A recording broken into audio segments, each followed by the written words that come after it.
Malgré un réseau bancaire dense et performant, beaucoup de petites entreprises en Europe n'ont pas accès aux services financiers. C'est pourquoi de plus en plus de programmes de lutte contre l'exclusion sociale et de promotion de la micro-entreprise ont mis en place des activités de microcrédit. Il est défini en Europe comme un prêt d'un montant généralement inférieur à 25 000 €. C'est en France qu'est née en 1989, à l'initiative de Maria Novak, une des premières institutions de microfinance européenne, l'ADI, l'Association pour le droit à l'initiative économique.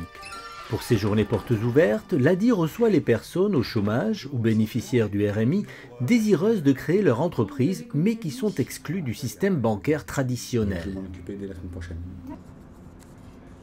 Ça va tomber dans ma boîte aux lettres.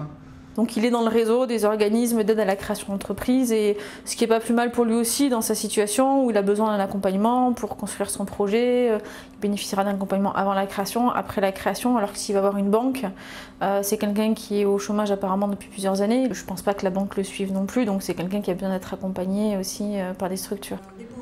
À la convention de l'ADI, on échange, on fait des bilans et on planifie les nouvelles mesures. L'ADI reste une des plus importantes institutions de microfinance en Europe. Elle est présente sur tout le territoire français métropolitain et en Outre-mer. L'ADI a aidé plus de 53 000 personnes à créer leur entreprise et à la développer. Avec un important réseau de bénévoles et de salariés, elle a pu octroyer près de 10 000 crédits en 2007 et compte plus de 18 000 clients actifs à la fin de cette même année. Je suis persuadée que le travail indépendant en Europe est une forme de travail d'avenir. On a tendance à le considérer un petit peu comme archaïque. Ce n'est pas vrai, ce n'est plus vrai. L'histoire a fait une sorte de retour en arrière et aujourd'hui, avec la montée de services, l'économie de la connaissance, les nouvelles technologies, il va se développer très rapidement. Et je pense que dans cette optique-là, le microcrédit devient l'outil absolument nécessaire pour développer le travail indépendant et les micro-entreprises. La convention est une opportunité pour Maria Novak d'inviter son ami Mohamed Yunus, prix Nobel de la paix en 2006, pour avoir créé la Grameen Bank au Bangladesh en 1977. Il se débrouille. In Bangladesh, probably you have one kind of niche for your market. Opportunity here will be different, maybe more attractive, more expanded version will be available here than we have in Bangladesh. So to that extent there will be changes. But the basic thing requires the same, is the people's need for money to create income opportunity for themselves by creating a sort of self-employment so that if I don't have any other source of income, I can create my own source of income by creating self-employment. And there I need small capital. And that's where this microcredit comes handy. I can take a loan, it doesn't require any collateral, it doesn't need any guarantee. So I'm perfect fit for that. So I can go and do that and create my income and use my creativity because every human being has a lot of creativity. Et de la créativité, les micro-entrepreneurs européens n'en manquent pas. Ils sont 24 millions à gérer des entreprises de moins de 10 salariés, à l'exemple de Dinia qui a su amener la gastronomie et la convivialité du Cap-Vert à Marseille. Elle a emprunté 2 500 € à l'ADI. Cet argent, avec quelques fonds propres, lui a permis de réaliser des travaux et d'acheter du matériel de cuisine afin d'ouvrir son restaurant. Les gens, un jour, ils m'ont dit, mais tiens, mais cette dame-là, pourquoi elle n'ouvre pas un restaurant? Elle fait très bon, de bons repas. Et c'est là que j'ai eu l'idée d'ouvrir le restaurant. Bien lui en a pris, sa recette de poulpe, entre autres, est un délice. Son restaurant est ouvert 7 jours sur 7 et c'est à force de volonté que Dinia, qui élève seule ses 3 enfants, a réussi à imposer sa créativité avec, parfois en cadeau, une chanson.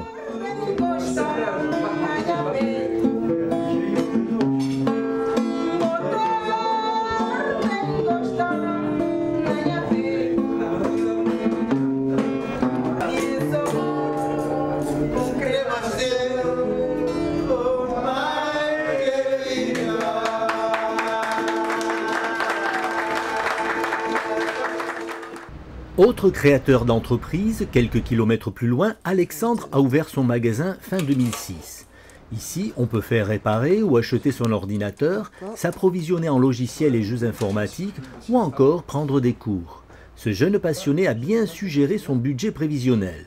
3 000 € prêtés par l'ADI ont eu un effet de levier pour débloquer un prêt de 7 000 € par l'Eden, une aide de l'État français, et aboutir à un prêt bancaire. L'ADI et l'Eden m'ont prêté des sous, mais il me manquait encore un petit peu. Et à partir de ce moment-là, qu'ils ont vu qu'en fait mon dossier de prévisionnel, que l'Eden et l'ADI m'avaient prêté des sous, la banque m'a prêté un petit peu. Pas énormément, mais m'a prêté un petit peu, ce qui me permettait de faire mon fonds de roulement surtout. Parce qu'avec tout ce qui était sous de l'ADI, j'ai réussi à acheter mon stock. Mais après, je n'avais pas mon fonds de roulement. Donc c'est pour ça qu'ensuite j'ai fait un deuxième petit crédit à la banque pour avoir mon fonds de roulement. En Europe, plus de 30% des créateurs sont issus du chômage ou bénéficiaires de minima sociaux. Il y a encore peu de temps, Alexandre était lui aussi bénéficiaire du RMI. À 26 ans, il a créé une entreprise avec un chiffre d'affaires de 100 000 € par an. Ce salon de coiffure cherchait une esthéticienne et après un bilan de compétences, Sabine décide de prendre ce poste mais à son compte. Elle emprunte un peu plus de 3 000 € à l'ADI sur 2 ans pour acheter du matériel et des produits et suivre une formation spécifique. Elle peut alors ouvrir sa micro-entreprise. Aucune personne m'aurait permis de travailler en cabine comme je travaille, et notamment avec les produits avec lesquels je travaille. Le chiffre, c'est très bien, mais j'ai un métier de contact et un métier de communication. Et avant que le chiffre soit important, c'est d'abord la personne que je reçois qui est importante. Donc le problème d'un institut traditionnel, c'est que il faut qu'il assume ses charges, il faut qu'il ait des rentrées d'argent, donc c'est l'usinage.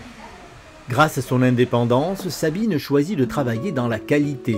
Avec des produits de soins naturels et forte de ses compétences, elle peut exprimer jusqu'au bout sa créativité.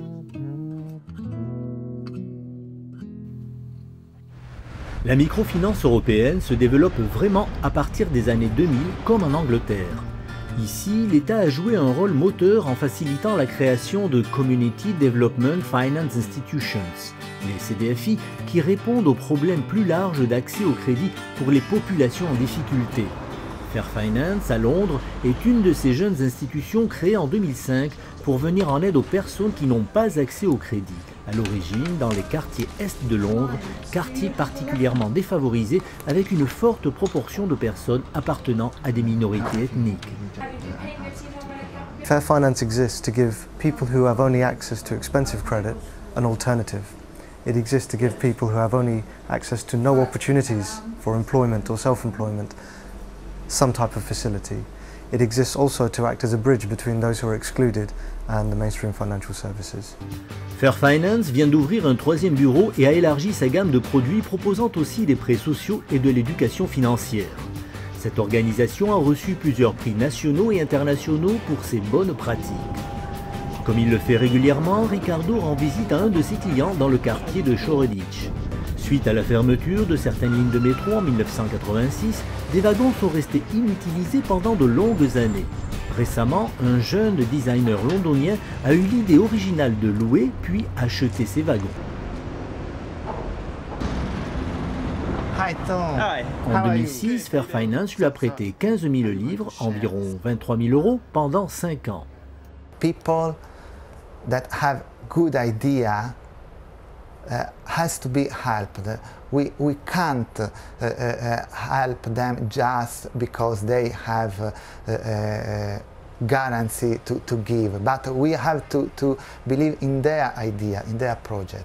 Après avoir aménagé des bureaux dans ces wagons, Auro Thomas les loue à des architectes, designers ou autres artisans.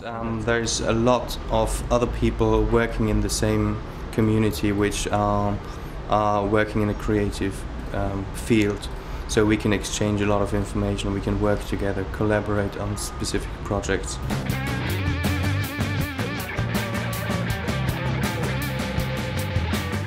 Actuellement, 4 wagons sont équipés, chacun de 6 bureaux loués 23 € par semaine. Une aubaine pour ces jeunes artistes quand on connaît le prix des loyers londoniens. Autres bureaux, plus classiques, eux, ceux de CDFA, Community Development Finance Association. Cette organisation regroupe 76 CDFI, institutions financières anglaises qui financent plus largement l'économie sociale. Parmi elles, des institutions de microfinance comme Fair Finance. We've been working in this field now for a few years, and we have shown that what we do works. We have millions of pounds out on loan, and we've created thousands of jobs, and we've sustained thousands of others, and we've actually levered in £285 million into our clients' businesses and households because we've taken the risk end of the deal. So we are showing it's working. There are real results coming out of it, but what we need is more continued support for longer so that we can really make it happen. Retour sur les résidences singulières d'Auro Thomas, à qui il a fallu pas moins de 4 ans pour trouver un financement. Okay, cool. I went to the banks and they weren't interested. I was too young, this project was too wild. So with Fair Finance, they're interested in supporting the community and supporting social projects. So for that reason initially they were a good bet. And then from my point of view, I have a relationship with them, they are friendly, I have a face, a name, a friend there. So there's a dialogue and there's a relationship which exists, which doesn't happen with the banks, and that's important, I think, for a lot of small social businesses. Et la créativité d'Auro Thomas ne s'arrête pas là, puisqu'il a aussi transformé un hangar en galerie qu'il met à la disposition d'artistes venus de toute l'Europe. Toutes ces initiatives sont facilitées par la réglementation sur l'enregistrement des entreprises. L'Angleterre est un des pays dotés du système européen le plus flexible en la matière, ce qui représente pour d'autres pays en Europe un vrai défi.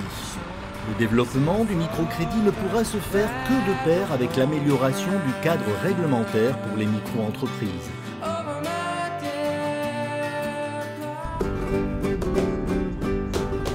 En Espagne, beaucoup reste à faire, mais heureusement, c'est sous l'impulsion du secteur privé bancaire des caisses d'épargne que la microfinance a pu s'y développer. Cristina travaille pour la Caixa, première caisse d'épargne en Espagne et en Europe. La Caixa a démarré ses activités de microcrédit en 2003, notamment à travers ses œuvres sociales. C'est dans ce cadre-là que Cristina rend visite à une de ses clientes, commerçante au marché d'El Nino. Un moment pour prendre des informations sur la situation de cette créatrice.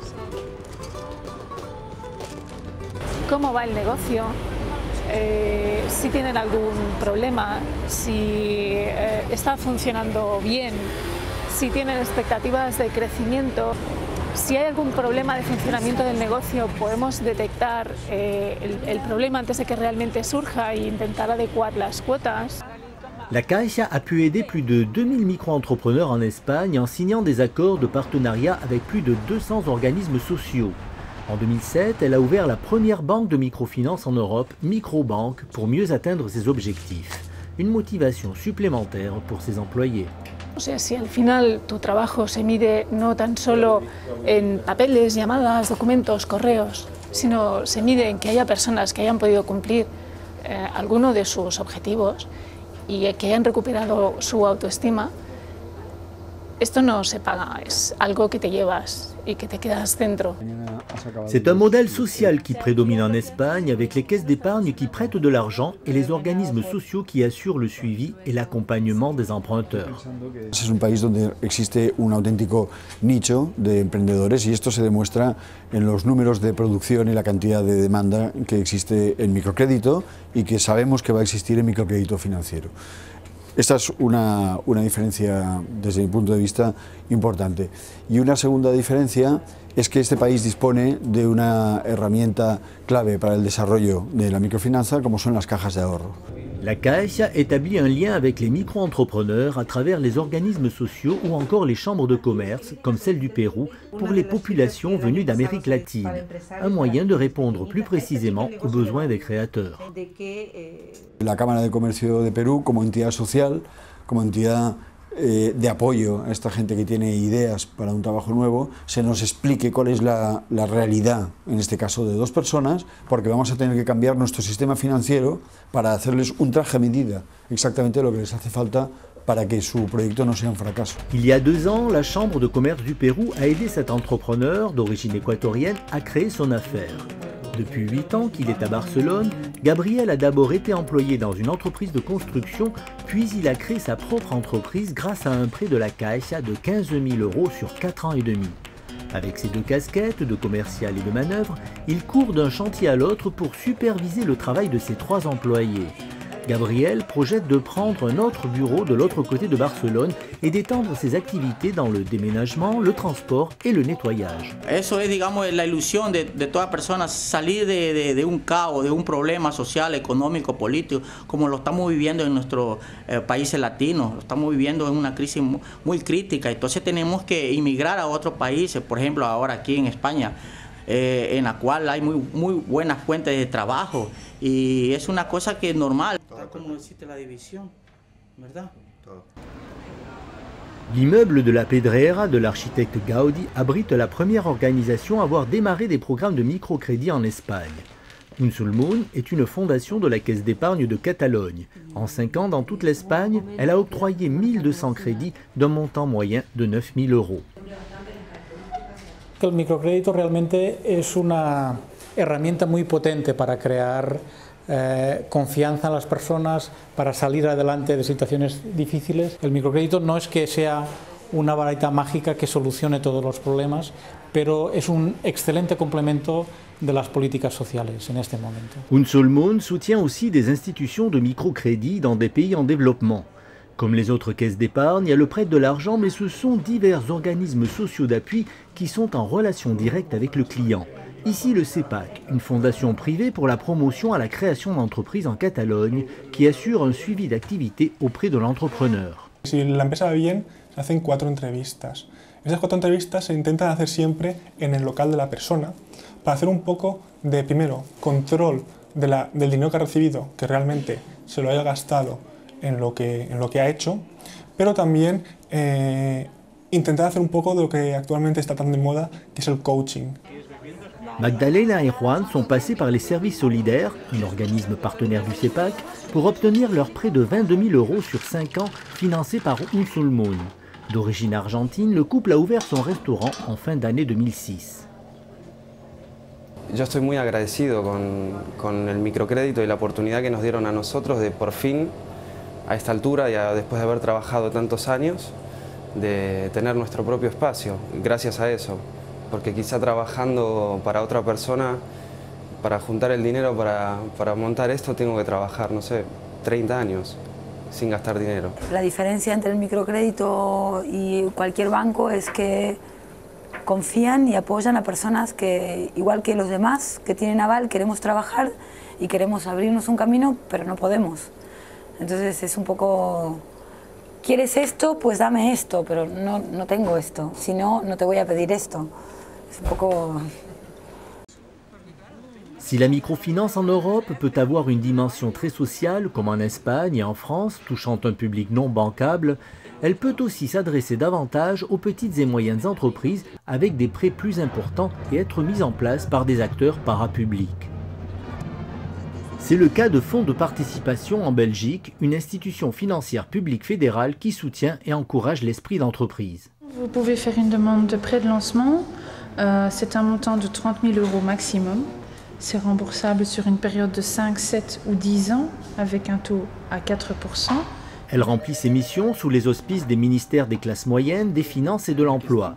Soucieux de toucher un public plus précaire, le Fonds de participation a proposé dès 1997 des microcrédits pour les personnes souhaitant créer leur propre emploi. Quelqu'un qui serait engagé chez une seule banque pour des montants importants serait pieds et poings liés avec cet organisme, alors que quelqu'un qui aurait switché son risque sur plusieurs intervenants, dont le fonds de participation, a plus de moyens ou de poids vis-à-vis de ces différents partenaires. Les clients reçoivent une aide à la préparation de leur plan de développement et sont suivis pendant 18 mois après réception du prêt, l'accompagnement étant une caractéristique essentielle des programmes de microcrédit européens. Pour prêter, il faut faire confiance. Et donc la confiance implique effectivement d'avoir en face de soi quelqu'un qui présente des qualités et quelqu'un qui présente un projet crédible. Je crois qu'avant tout, ce qui compte, c'est la motivation, c'est également parfois le passé professionnel de la personne ou sa formation, mais avant tout, je pense, c'est l'enthousiasme, c'est la capacité à porter ce projet, à se rendre crédible, qui font effectivement notre décision. L'investissement est limité, le risque est relativement limité et leur expérience est correcte. Je pense qu'on peut l'accepter. Le conseil d'administration se réunit en principe chaque semaine pour statuer sur les demandes d'octroi de prêts. Fonds de participation propose 3 types de microcrédits. Le prêt de lancement, le prêt solidaire et le plan jeunes indépendants pour les demandeurs d'emploi de moins de 30 ans. Ilse vient présenter l'évolution de son activité à Rabeha, conseillère Uniso, une structure d'appui qui travaille avec fonds de participation. Uniso l'a aidé à préparer son dossier, à suivre des cours et à obtenir un prêt de 30 000 € de fonds de participation afin d'ouvrir son magasin de vente de vêtements d'occasion. Door die opleiding was eigenlijk het laatste duwtje dat ik nodig had om mijn dromen te realiseren. Ik zat al een hele tijd met het idee om een nieuwe activiteit te doen. En door die folder in de bus te krijgen heb ik de kans gekregen om daar werk van te maken. Abdenazak exportait déjà des olives lorsqu'il était au Maroc. Arrivé en Belgique en 1993, il est sans emploi mais pas sans projet. Au cours d'une réunion d'information d'une structure de développement de la municipalité de Molenbeek, c'est la révélation. Il apprend qu'on peut l'aider à créer sa propre entreprise d'import-export. Et fort de son expérience, il se lance. Il y a un secret, j'ai gardé la connaissance des clients, des anciens clients, parce que j'étais exportateur du Maroc vers l'Europe, ici en Belgique et en Hollande. J'ai gardé le contact avec eux, ça fait longtemps que je prépare. Notre public, c'est un public majoritairement de personnes qui sont exclues du marché du travail, à plus de 85% des personnes qui sont demandeurs d'emploi. On ne peut pas être exclu 2 fois, être exclu du marché du travail et être exclu une 2e fois du marché des idées possibles pour la réalisation d'une activité économique. Un ange passe, c'est le nom que Françoise a donné à sa crèche, preuve s'il en était besoin de son attachement aux enfants. La crèche accueille jusqu'à 16 bambins de 3 mois à 2 ans et demi qui peuvent s'ébattre sur une centaine de mètres carrés. C'est un projet pédagogique très abouti qui est à l'origine de son succès. Toutes les inscriptions sont là, la crèche est complète, on est obligé de refuser, donc voilà, on ne peut pas rêver mieux. En plus, on va engager du personnel, donc on va pouvoir faire bénéficier, aller offrir de l'emploi à d'autres personnes. Je trouve ça magnifique. Cette créatrice a obtenu un premier prêt de 20 000 € de fonds de participation et un deuxième de 12 000 € de Crédal, Crédit Alternatif, une coopérative financière belge.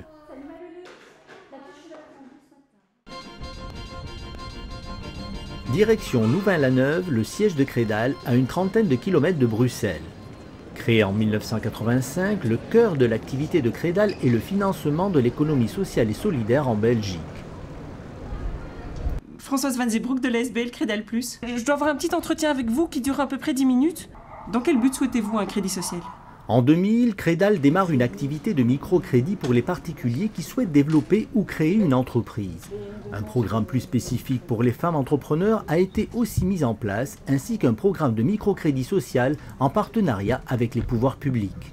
Un micro-entrepreneur est un homme ou une femme chef d'orchestre qui doit faire tout seul et il faut qu'il ait l'ensemble de ses compétences. Et donc l'aspect personne est très important pour bien vérifier que ces compétences sont présentes et que l'entrepreneur saura faire du chiffre d'affaires mais saura également communiquer, gérer sa comptabilité, s'occuper de sa famille. Vous allez nous convaincre que vous êtes un bon entrepreneur et que vous avez tout ce qu'il faut, toutes les ressources, tous les atouts pour pouvoir démarrer et mener à bien votre projet. Les activités financées sont les services, les petits commerces et l'artisanat. Le crédit moyen est de 8 000 € avec un maximum de 12 500 € sur 2 à 3 ans, l'objectif étant de bancariser la personne. Une mission attractive pour les 6 agents qui se consacrent au département microcrédit. Vous savez pour qui vous travaillez, vous connaissez les actionnaires, donc en quelque sorte les épargnants qui placent leur argent à Crédal. Vous voyez directement à quoi sert votre travail. vous êtes remerciés, c'est très gratifiant de voir les entrepreneurs démarrer, se développer et vivre, des gens sortir du chômage et se réaliser. Ce chauffeur de taxi en est une preuve, il a pris la bonne direction. Tournez à gauche. En effet, l'appui de Credal pour acheter sa licence et des accessoires pour son taxi a favorisé le déblocage d'un crédit CTLM pour l'achat de sa voiture. Aujourd'hui, il savoure son indépendance. J'essaie de mettre mes heures là où je veux, par rapport à l'horaire de mon épouse. C'est cette indépendance que je cherchais depuis longtemps. Et l'indépendance aussi de travailler beaucoup pour gagner aussi beaucoup. Il y a lieu. Sur les 6 dernières années, chez Credal, 70% des entreprises qui ont bénéficié d'un microcrédit continuent leurs activités, ce qui reste très supérieur à la moyenne européenne où, au-delà de 5 ans, le taux de survie des entreprises est de 50%.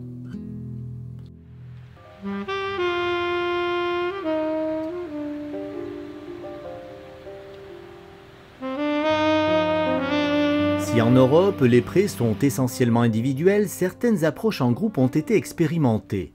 Dans un écrin de verdure, dans le nord de la Norvège, le gîte de Gerd accueille les touristes depuis 2 ans.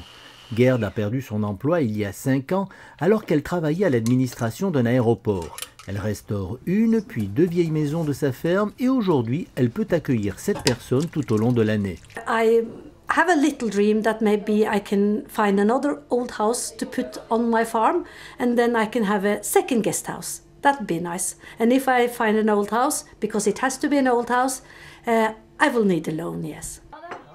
Pour améliorer ses prestations, Gerd s'intéresse aux moyens d'obtenir un crédit hors des sentiers bancaires classiques. Elle rejoint alors un groupe de femmes appelé les Gronder Girls, les femmes entrepreneuses. Ce groupe existe depuis 4 ans. Il est composé de 7 femmes et s'inscrit dans le cadre d'un plan gouvernemental appelé Innovation norvégienne. L'État alloue un peu plus de 40 000 € au groupe pour emprunter, avoir un conseiller et suivre des formations, et cela pendant une période indéterminée. Chaque membre du groupe doit avoir un projet. Britta restaure une vieille maison de famille de 1865. Elle souhaite créer une auberge pour accueillir des touristes. Det å kunne bruke noe av de kompetansemidlene vi har for å gå på kurs og for å utvide horisonten litt, for å få kunnskaper om de forskjellige temaene som viktige i fortsettelsen av med prosjektet som vi holder på med. La diversification d'activités est essentielle pour cette éleveuse. L'apport du secteur touristique sera un bon complément pour qu'elle puisse garder son troupeau d'une 50aine de têtes.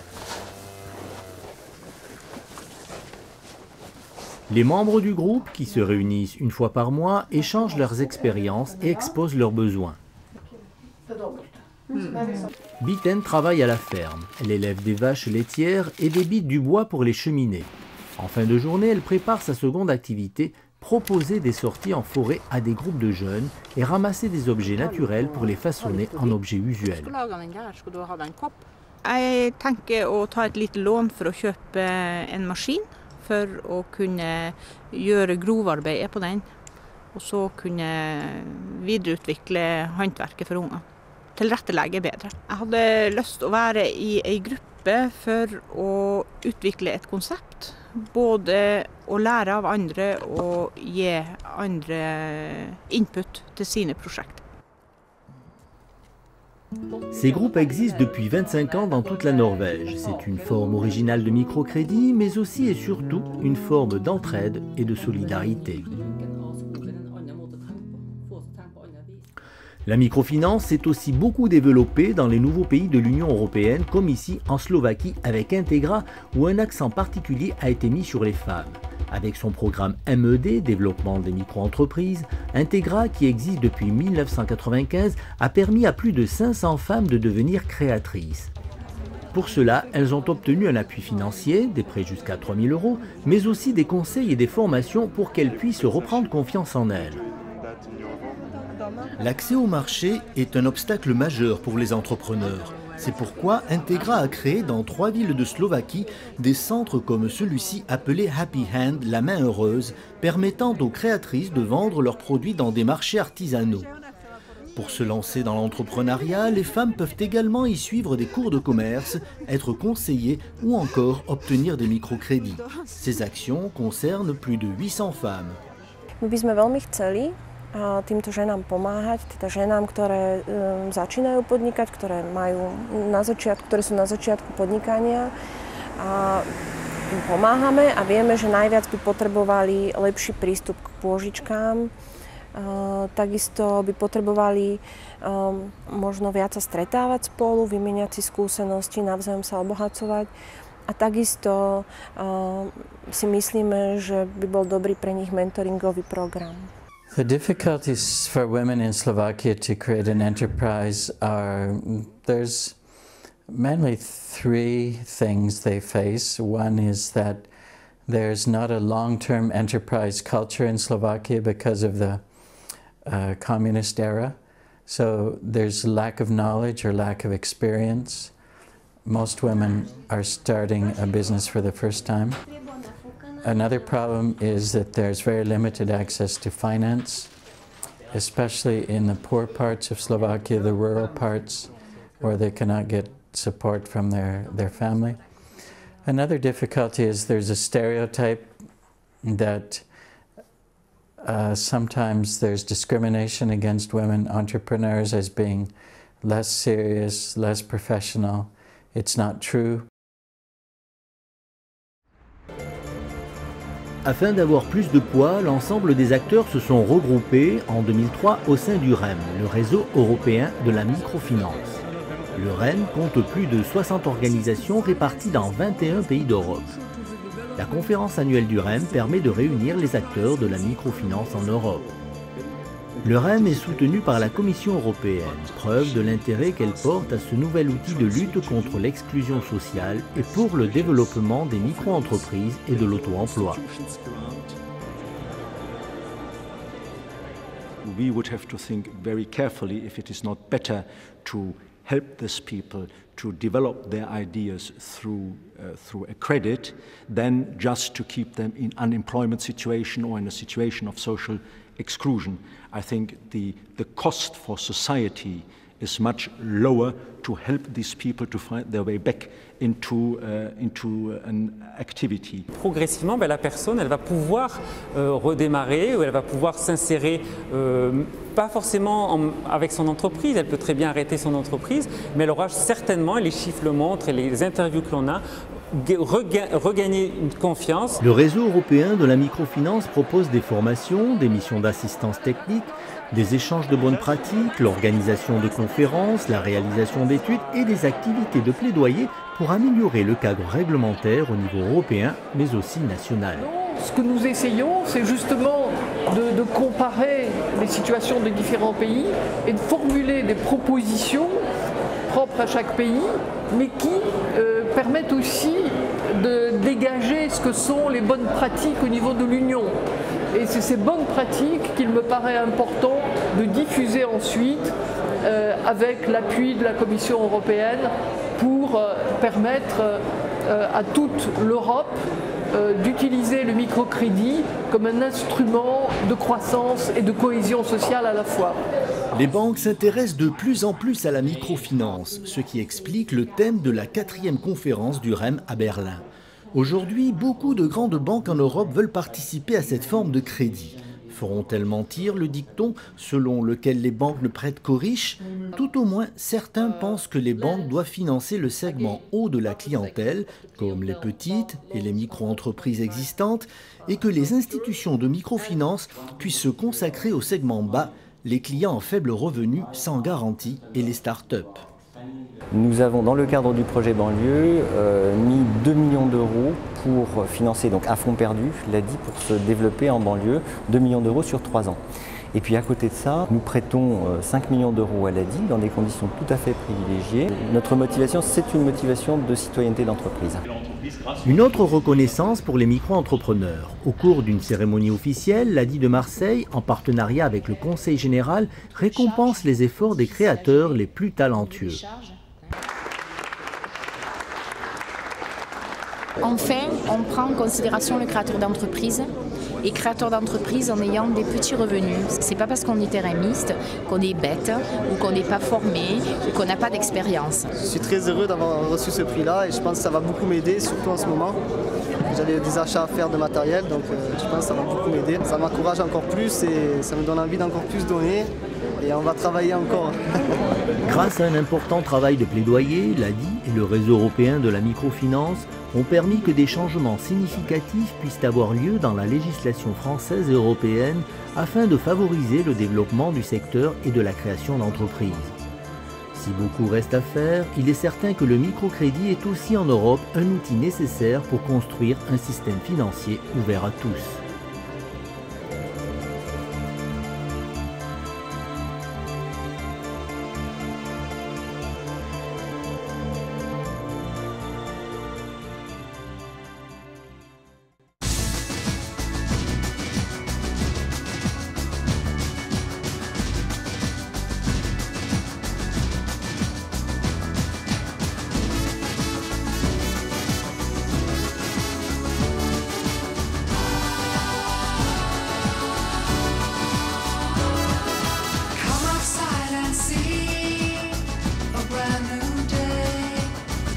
In your mind, we'll blow away. It's easy to believe they're here to stay, but you won't find them standing in your way.